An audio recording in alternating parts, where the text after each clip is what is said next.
எல்லோருக்கும் வணக்கம். இது வந்து இந்த சேனலோட 2வது வீடியோ. ஆல்ரெடி ஃபஸ்ட்டு வீடியோ வந்து அப்லோட் பண்ணியிருக்கேன். அதோட கண்டினியூஷனாக தான் இந்த வீடியோ இப்போ எடுத்துகிட்டு போகிறேன். ஸோ ஆல்ரெடி அந்த வீடியோ பார்க்கணுன்னா அதையும் பார்த்துட்டு வாங்க. கொஞ்சம் பேசிக்ஸ் ஐடியாஸ் கிடைக்கும். அதுக்கப்புறம் இந்த வீடியோவை பாருங்கள். ஸோ இப்போது டி பிராக்லே ஹைபோதீசிஸ் வந்து பார்த்தீங்கன்னா ரொம்ப இம்பார்ட்டண்டான ஒன்றுங்க ஃபிசிக்ஸில்.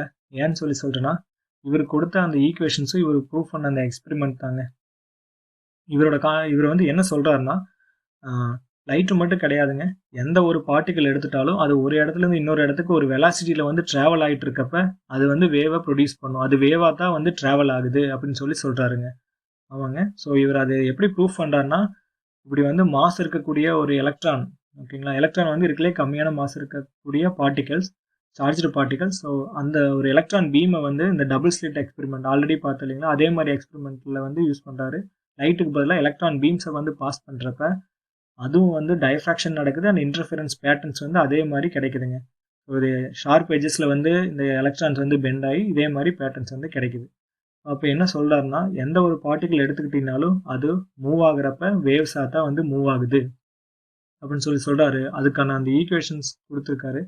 ஸோ அதுதான் வந்து lambda is equal to h/p. இதில் பிங்கிறது என்னென்னா மாஸ் இன்டூ வெலாசிட்டிங்க. ஸோ லாம்டா வந்து அலை நீளம். ஸோ அப்போ ஒவ்வொரு பார்ட்டிக்கல் மாஸ் இருக்கக்கூடிய பார்ட்டிக்கலும் வந்து ஒரு வெலாசிட்டியில் போகிறப்ப ஒரு அலை நீளத்தை வந்து கிரியேட் பண்ணும். ஸோ எலக்ட்ரான் மட்டும் கிடையாதுங்க. ஸோ அதுக்கு எக்ஸாம்பிள் ஒரு டென்னிஸ் பால் நான் இப்போ எடுத்துக்கிட்டேன். அதை வந்து இதில் சப்ஸ்டியூட் பண்ணுறேன். அதோடைய ஒரு மாஸையும் அப்ராக்சிமேட்டாக இவ்வளோ கிராம்ஸ் அண்ட் தென் வெலாசிட்டி ஒரு 50 கிலோமீட்டரில் போயிட்டு இருக்க மாதிரியும் சப்ஸ்டியூட் பண்ணி பார்த்தீங்கன்னா அது ப்ரொடியூஸ் பண்ணுற அலை நீளம் வந்து பார்த்தீங்கன்னா 10⁻−34. அது ரொம்ப கம்மியாக இருக்குங்காட்டிக்கு அதை ஃபீல் பண்ண முடியறது கிடையாது. ஸோ இப்போ இதுவே வந்து இப்போ இங்கே வந்து பார்த்தீங்கன்னா அலை நீளமும் அதோடைய மாசும் வந்து பார்த்தீங்கன்னா இன்வெர்ஸ்லி ப்ரொபோஷனலாக இருக்குது. மாஸ் அதிகமாக அலை நீளம் வந்து குறைஞ்சிக்கிட்டே வருங்க.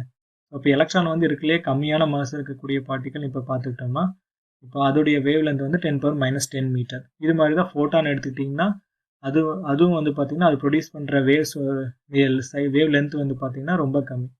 ஸோ இந்த ஈக்குவேஷன் வந்து ரொம்ப இம்பார்ட்டண்டாக நான் ஏன் சொன்னேன்னா, இப்போ இந்த ஈக்குவேஷன் வந்து பார்த்துட்டிங்கன்னா வெலாசிட்டியை வந்து நான் எந்த அளவுக்கு அதிகப்படுத்துகிறனோ அப்போ என்னுடைய வேவ் லென்த்தை வந்து குறைக்க முடியும். ஸோ வேவ் லென்த்துக்கும் வெலாசிட்டிக்கான ரிலேஷன் இது கொடுக்குறங்காட்டிக்கு இதை வச்சுட்டு என்ன பண்ணாங்கன்னா, இந்த எலக்ட்ரான் வந்து ஒரு சார்ஜ் இருக்கக்கூடிய ஒரு பார்ட்டிக்கல். ஸோ அப்போ அதோடைய வெலாசிட்டியை மாற்றுறதுனால இதோடைய வேவ் லென்த்து என்னால் மாற்ற முடியும். அதோட அப்ளிகேஷனாக வந்தது தாங்க எலக்ட்ரான் மைக்ரோஸ்கோப்.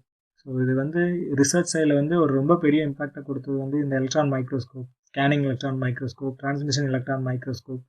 இது மாதிரி ரொம்ப முக்கியமான எக்யூப்மெண்ட்ஸ்க்கு எல்லாத்துக்கும் வந்து பேசிக்காக இருக்கிறது வந்து பார்த்திங்கன்னா இந்த எலக்ட்ரான்ஸ் தான். ஸோ அதோடைய வேவ் ப்ராப்பர்ட்டி வந்து இப்படி மாற்ற முடியும்னு சொன்னது இவரோட கான்செப்ட் தாங்க.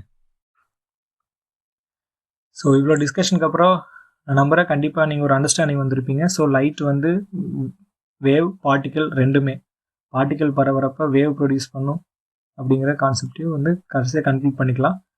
ஸோ அதுக்கப்புறம் இப்போ வாங்க ஸ்பீட் ஆஃப் லைட்டுக்கு திருப்பி வந்துடுவோம். ஸோ ஸ்பீட் ஆஃப் லைட் வந்து எப்படி கால்குலேட் பண்ணுவோம்னா, c = ஃப்ரீக்வன்சி இன்டூ லாம்டா. நம்ம ஆல்ரெடி பார்த்தோம் இல்லைங்களா, ஃப்ரீக்வன்சினா என்ன, லாம்டானா என்னென்னு. அது ரெண்டையும் மல்டிப்ளை பண்ணால் கிடைக்கிறதாங்க வந்து ஸ்பீட் ஆஃப் லைட். ஓகேங்களா. ஸோ இது வந்து எக்ஸாக்டாக அக்யூரேட்டான வேல்யூ வந்து 299792458 மீட்டர்/செகண்ட்ங்க. ஸோ இப்போது நீங்கள் கேட்கலாம், ஏன்னா ஒவ்வொரு லைட் எடுத்துக்கிட்டிங்கனாலும் மைக்ரோவேவ், ரேடியோ வேவ், இல்லை எக்ஸ்ரே, இல்லை காமாரே, இது எல்லாமே வந்து டிஃப்ரெண்ட் வேவ் லென்த் இருக்குது, டிஃப்ரெண்ட் ஃப்ரீக்வன்சி இருக்குது. ஸோ அப்போ அதை சப்ஸ்டியூட் பண்ணுறப்ப அதோட ஸ்பீட் ஆஃப் லைட் வந்து மாறணும் இல்லையா. ஆனால் நம்ம ஆல்வேஸ் அதை வந்து கான்ஸ்டண்ட்டாக எடுக்கிறோம்.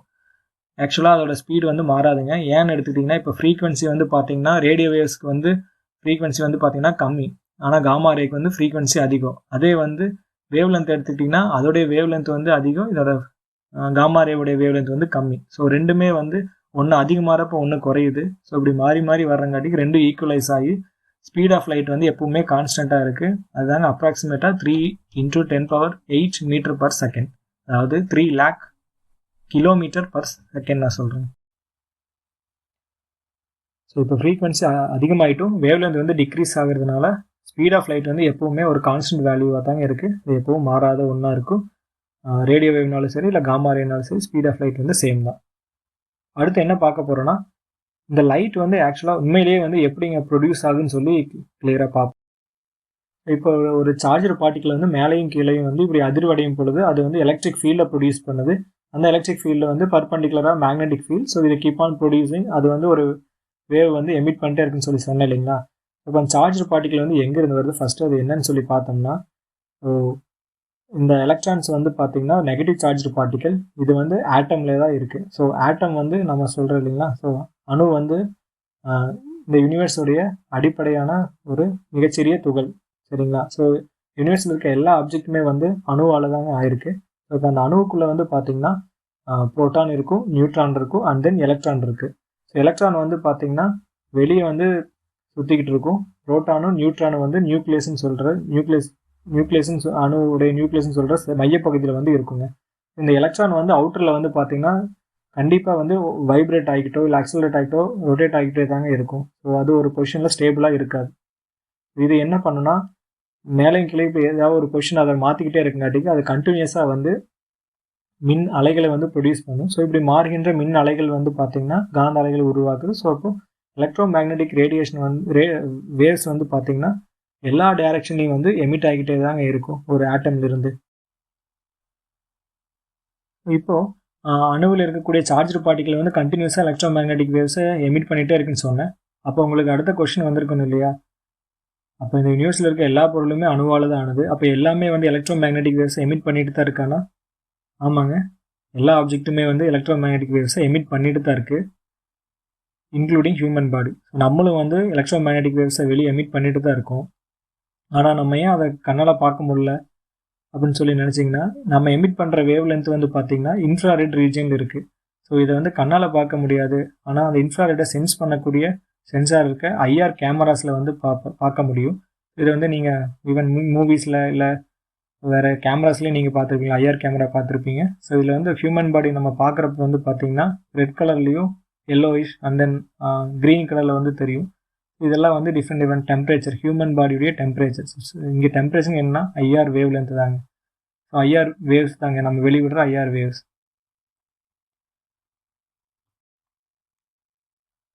ஸோ ஆனால் இந்த கேமராவில் வந்து பார்க்குறப்ப ஒவ்வொரு இப்போ ஹியூமன் பாடி ஒரு கலர்லேயும் மற்ற ஆப்ஜெக்ட் வந்து கம்மியாக வேறு கலர்லேயும் அது மாதிரி தெரியறதுக்கு ரீசன் என்னென்னா, இது வந்து எதை பொறுத்து நம்ம எமிட் பண்ணுற எலக்ட்ரோ மேக்னெட்டிக் ரேடியேஷன் வந்து எதை பொறுத்து இருக்குன்னு ஆல்ரெடி சொன்னேன்னா, இந்த எலக்ட்ரான் சார்ஜ் பார்ட்டிகல்ஸ் இருக்கு இல்லையா, அது வந்து வைப்ரேட் ஆகிற ஸ்பீடை பொறுத்து இருக்குங்க. அது ரொம்ப ஸ்பீடாக வைப்ரேட் ஆனால் அதுலேருந்து வெளிவர எனர்ஜி வந்து அதிகமாக இருக்கும். கம்மியான ஸ்பீடில் வைப்ரேட் ஆச்சுன்னா அது வந்து கம்மியான வேவ் லென்த் இருக்கக்கூடிய எலக்ட்ரோ மேக்னெட்டிக்ஸை எமிட் பண்ணும். அப்போது அந்த எலக்ட்ரானுடைய வைப்ரேஷன் எதை டிபெண்ட் பண்ணியிருக்குன்னா, அப்ளை பண்ணுற டெம்பரேச்சரை டிபெண்ட் பண்ணியிருக்குங்க. இப்போ ஹியூமன் பாடியோட டெம்பரேச்சர் வந்து பார்த்தீங்கன்னா 32 டிகிரி செல்சியஸ் நார்மல் நம்ம ஸ்கின் எடுத்துக்கிட்டிங்கன்னா ரூம் டெம்பரேச்சரில். ஸோ 32 டிகிரி செல்சியஸில் வந்து பார்த்தீங்கன்னா இந்த எலக்ட்ரான்ஸ் வந்து வைப்ரேட் ஆகிட்டு வெளியே வர எனர்ஜி வந்து பார்த்தீங்கன்னா எனர்ஜி எலக்ட்ரோ மேக்னெட்டிக் வேவுடைய வேவ் லென்த் வந்து பார்த்தீங்கன்னா 9.5 மைக்ரோமீட்டரில் இருக்குங்க. ஸோ இது வந்து மிட் ஐஆர், அதனால இது தெர்மல் கேமராவில் நம்மளால் பார்க்க முடியுதுங்க. ஸோ நான் இப்போ சொன்ன மாதிரி எலக்ட்ரான்ஸோடைய வைப்ரேஷன்ஸ் வந்து டெம்பரேச்சரை பொறுத்து இருக்குன்னு சொன்னேன். அப்போது நான் ஒரு ஆப்ஜெக்டை எடுத்துகிட்டு அதோடைய டெம்பரேச்சரை வந்து இன்க்ரீஸ் பண்ணிகிட்டே போனேன்னா எனக்கு வந்து அது அதிர்வடையும் வேகம் அதிகரிக்க அதை எமிட் பண்ணுற எலக்ட்ரோ மேக்னெட்டிக் வேவ்ஸுடைய ஃப்ரீக்வன்சியும் வேவ் லென்த்தும் வந்து மாறுமான்னு கேட்டால் கண்டிப்பாக மாறுங்க. ஸோ இப்போ இந்த ஒரு எக்ஸாம்பிள், இந்த ஒரு க்யூப் எடுத்துங்களேன். ஸோ இது வந்து ஒரு பிளாக் கலரில் இருக்க ஒரு க்யூப், ஈவன் மெட்டலில் கூட இமேஜின் பண்ணிங்க. ஸோ இப்போ இதோடைய டெம்பரேச்சரை வந்து நான் இன்க்ரீஸ் பண்ணுறேன். ஸோ இன்க்ரீஸ் பண்ணுற 1200 கெல்வினில் வந்து பார்த்திங்கன்னா இந்த ஐஆர் பிளாக் கலரில் ஐஆரில் இருக்கிறது வந்து பார்த்திங்கன்னா விசிபிளுக்கு வருதுங்க. ஸோ விசிபிள் வந்து ரெட் கலர் அரௌண்ட் 650 நேனோமீட்டர். இன்னும் ஹீட் பண்ணுற 2500 கெல்வின் ஹீட் பண்ணுறப்ப எல்லோ கலர், இன்னும் 4000 ஹீட் பண்ணுறப்ப க்ரீன், 6000 போகிறப்ப ப்ளூ கலர். ஸோ அப்போ ஒரே மெட்டீரியல் தான், அதில் இருக்கக்கூடிய ஆட்டம் சேம் தான், ஆனால் நான் டெம்பரேச்சர் இன்க்ரீஸ் பண்ணுறதுனால உள்ளே இருக்கக்கூடிய சார்ஜ் பார்ட்டிகளுடைய வைப்ரேஷன்ஸ் வந்து அதிகமாகுது. அப்போ வெளிவர எமிஷனோட எலக்ட்ரோ மேக்னெட்டிக் ரேடியேஷனுடைய வேவ் லென்த் வந்து மாறுதுங்க. ஸோ பெஸ்ட் எக்ஸாம்பிள் வந்து பார்த்திங்கன்னா நம்ம டே டு டே லைஃப்பில் ஒரு அயன் ராடை எடுத்து நம்ம ஹீட் பண்ணுறதாங்க. ஸோ ஒரு மெட்டல் எடுத்து ஹீட் பண்ணுறதை பார்த்துருப்பீங்க. இனிஷியலாக வந்து நம்ம ஒரு 100-200 டிகிரி கொடுக்குறப்ப வந்து எந்த சேஞ்சஸும் தெரியாது, ஆனால் அந்த மெட்டல் பாடி வந்து ஹாட்டாக இருக்கும். ரொம்ப ஹை டெம்பரேச்சர் போகிறப்ப என்ன ஆகுதுன்னா, ஃபஸ்ட்டு அது வந்து ரெட்டாக மாறும், அதுக்கடுத்து வந்து எல்லோவாக மாறும். இது வரைக்கும் நம்ம பார்த்துருப்போம் கண்டிப்பாக. ஸோ அப்போது பிளாக் கலரில் இருக்கிறது வந்து ஐஆர் எமிட் பண்ணுது, ரெட்டு வந்து விசிபிளுக்கு வந்துருச்சு, அதுக்கடுத்து வந்து எல்லோ வந்து விசிபிள் மிடில் வந்தாச்சு. ஸோ இன்னும் நான் ஃபர்தராக ஹீட் பண்ணால் ப்ளூ, வயலட், அப்படி வந்து டுவர்ட்ஸ் யூவி சைடு யூவி ரீஜனில் போகும். So IR visible UV. So இது எலக்ட்ரோ மேக்னடிக் ஸ்பெக்ட்ரமில் தாங்க எமிட் பண்ணுது. ஸோ இதை வந்து நீங்கள் பார்க்கலாம். ஸோ இந்த சார்ட் வந்து பார்த்தீங்கன்னா டெம்பரேச்சர் வந்து இன்க்ரீஸ் ஆக எமிட் பண்ணுற எலக்ட்ரோ மேக்னெட்டிக்குடைய பீக் வேவ் லென்த் வந்து ஷிஃப்ட் ஆகிட்டே போகிறது வந்து நமக்கு தெரியுது. ஸோ அதுதான் இந்த ஸ்பெக்ட்ரம். இது பேர் தாங்க பிளாக் பாடி ரேடியேஷன்.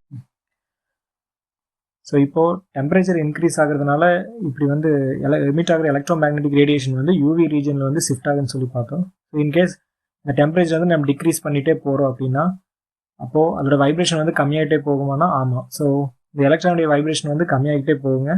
அப்சல்யூட் 0, அதாவது 0 கெல்வின் அப்போ வந்து பார்த்தீங்கன்னா ஆட்டமில் இருக்க எந்த பார்ட்டிகளுக்கு வந்து எந்த வைப்ரேஷன்ஸுமே இருக்காதுங்க. ஸோ அப்போ எந்த எமிஷன்ஸும் வெளியே வராது. ஸோ டெம்பரேச்சர் தாங்க மெயின் ஃபேக்டர்.